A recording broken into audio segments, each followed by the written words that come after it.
Hi guys! Welcome back to my channel! How's everyone? Oh my god, happy Friday! It's Friday today. And it's almost 4:30 in the afternoon. So, hinihintay ko na lang na mag-log out ako. Yay! Hello for the weekend! Hooray for the weekend! Oh my god, I'm so happy. I'm so excited.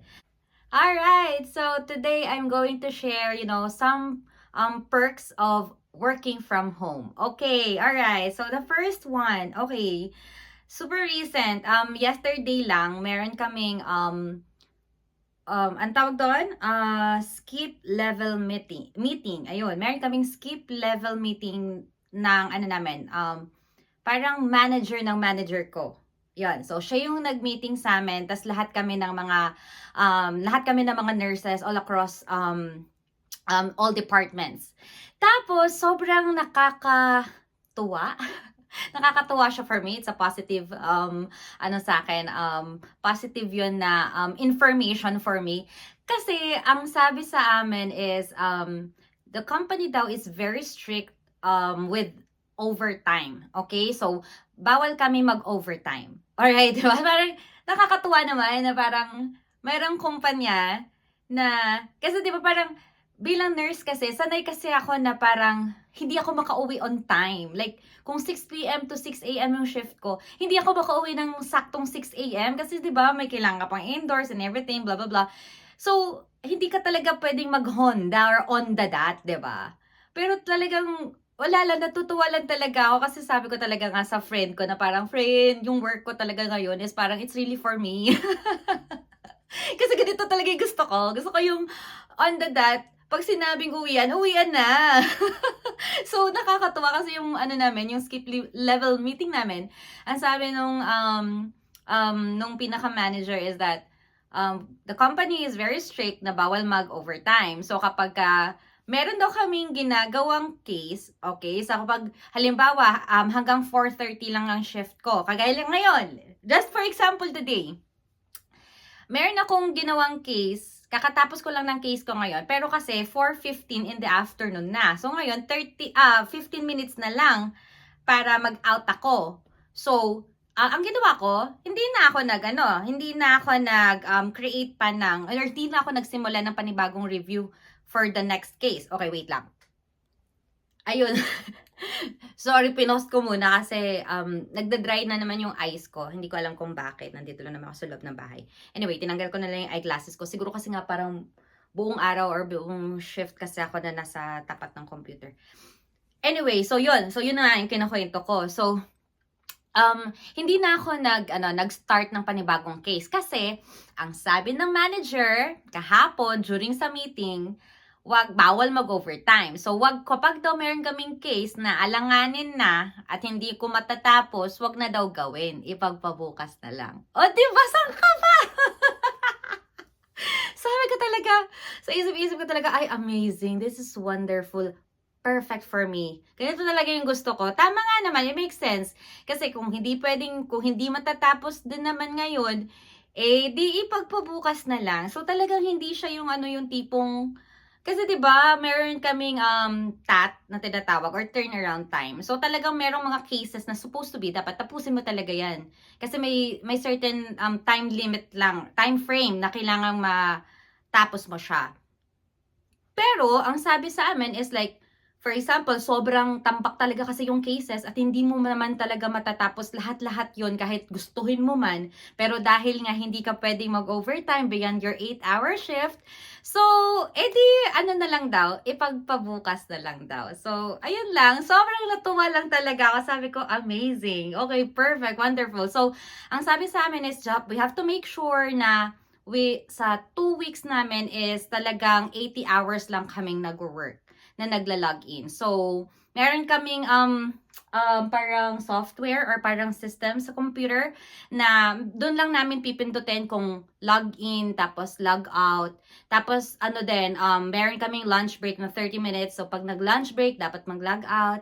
Tapos, pag babalik na, log back in again after lunch. So, super strict. So, ang ginagawa ko is para ma-make sure ko na exact na 80 hours ako in pay period, talagang nag-a-alarm ako sa cellphone ko ng log in, log out at saka yung lunch break. So, ayun lang, it's so super nice talaga. Okay.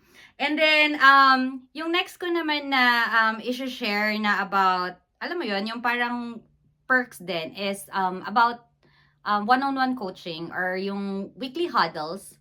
So, part siya sa kapag ka nasa ano ka, corporate ka na company or corporate sa corporate ka na parang industry, parang talagang it's required talaga na meron dapat na weekly huddles from your manager or your team leader. Tapos meron din kami actually na ano na parang hindi siya huddle pero ang tawag doon yung parang yung pinaka yung president ng company yung nagpapa-meeting, ganon. Tapos yung parang magbibigay siya ng updates kung ano yung balita sa company, kumita ba ang company, nalugi ba yung company, anong mga updates sa mga benefits, ganyan-ganyan. So, yung first kong i-share is about dun sa first namin na all employee na parang meeting. Natuwa lang talaga ako dun sa CEO namin kasi ang sabi niya talaga is yung pinaka-secret ingredient niya daw sa pagpapatakbo ng company is by investing sa people. Kasi kapag daw masaya yung tao na nagtatrabaho, mas tatagal daw sa kumpanya at lahat daw yung magiging maayos, like parang magiging efficient yung employee, magiging productive, like parang everything will go well daw kapag ka ang employee, nag-invest siya sa mga employee. So sabi ko, oh my gosh, talagang pasok sa banga. Ganyan din ang prinsipyo ko. You have to invest in people. Kasi, di ba, nag-stay ang tao sa isang company because maganda yung pagpapatakbo or maganda yung mga benefits o kaya maganda yung pamamalakad or pagmamanage sa tao. So, yun lang, nakakatuwa lang. And then, natuwa din ako dun sa namin, sa meeting namin with our, with my team leader, ay yung sa weekly huddle namin. Kasi, weekly huddle at saka one-on-one coaching. Kasi, alam mo yun, yung mararamdaman talaga kasi ng empleyado na you are heard and bibigyan ka talaga ng chance to speak up, to talk. Like, kapag may problem ka, sasabihin mo. Like, kung saan ka nahihirapan at kailangan mong humingi ng tulong, sabihin mo lang. Talagang yung parang ipapa-feel talaga sa'yo na andyan yung management for you to parang assist kung ano yung kailangan mo. So, nakakatuwa kasi nung ako na yung nag-weekly coaching na kami ng manager ko, ang sabi ko sa kanya, parang parang na-feel disappointed ako nung last like parang mga 3 weeks ago kasi nga nagkaroon ako ng error, sabi kong ganyan. Tapos sabi ko, kinakabahan na tuloy ako kasi baka mamaya hindi okay yung trabaho ko, ganyan-ganyan. Tapos napaka-reassuring nung manager ko. Sabi ko na, okay lang naman na magkamali kasi nga dyan ka talaga matututo. So sabi niya, wag daw akong kabahan na mag-process ng mga cases kasi nga, syempre nasa ramp period ako. So talaga daw naman na may experience ko yung mga ganun. Pero, hindi lang naman daw like parang sabi niya sa akin nga na hindi nga lang daw yung kapag bago ka, ikaw ang magkakamali. Kahit daw yung mga tenured, yung mga senior ko na ng mga colleagues, nagkakamali din daw. So, sabi niya, as long as ma-fix yung issue, it's okay, sabi nung manager ko. So sabi ko, nakakatuwa naman talaga. Ang ang parang talagang nararamdaman ng empleyado na you are heard. Gusto ko kasi ng gano'n, yung parang kapag may issues, may concern, pakinggan para i-fix, 'di ba? So, ayun lang, nakakatuwa. And then, yung during weekly, weekly huddle namin, oh my gosh. So, na-share ko kasi sa last na nga, previous pa. Na-share ko to sa previous ko na parang wala akong QA score, 'di ba? Wala akong, hindi ako sinesendan ng QA score. So, ang iniisip ko is walang QA score. Pero, I have to correct that kasi during weekly huddle, meron silang dinidiscuss na meron daw audit team na nag-check ng mga cases namin sa system, and then may nagma-mark daw may mina-mark down daw kapag may specific na ganito na hindi na isunod, mark down daw yon, automatic, ganyan. So, nung tinanong ko yun sa senior colleague ko, sabi ko kasi hindi ako nakakatanggap ng QA score. Tapos sabi niya sa akin, ay kasi siguro bago ka pa lang kasi, sabi niya. Kapag ka naging tenured ka na, yung kapag tapos na daw ako kapag tapos na daw ako sa ramping stage ko, dun daw siguro ako makakatanggap na ng mga audit score, sabi niya sa akin. So sabi ko, ay okay. So meron naman palang auditor, hindi lang talaga like parang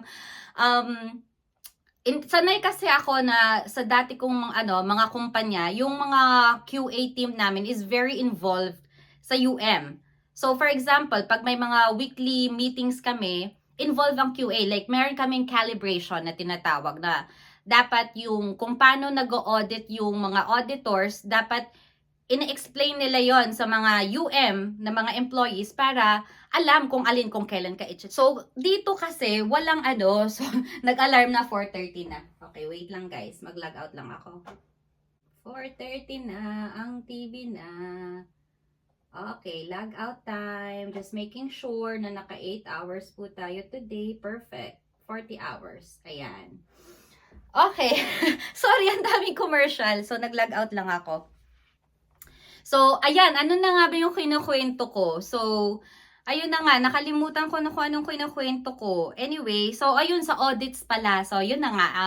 I was stand corrected na magkakaroon daw ako ng audit score pagka oras ko na, char. So, yun nga, yun yung parang na-observe ko dito na parang wala kaming calibration with the auditors. Or siguro kasi hindi na ako TL. Baka na lang yun, baka management lang siguro ang may calibration sa QAs anyway.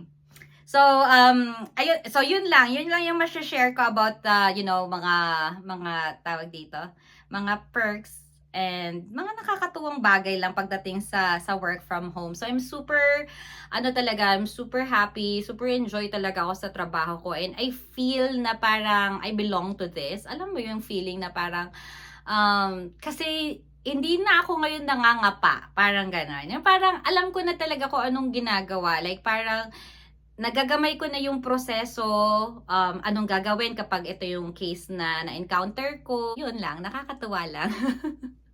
So, yun lang guys. Thank you so much for watching this video, and I hope to see you again in my next one. Bye!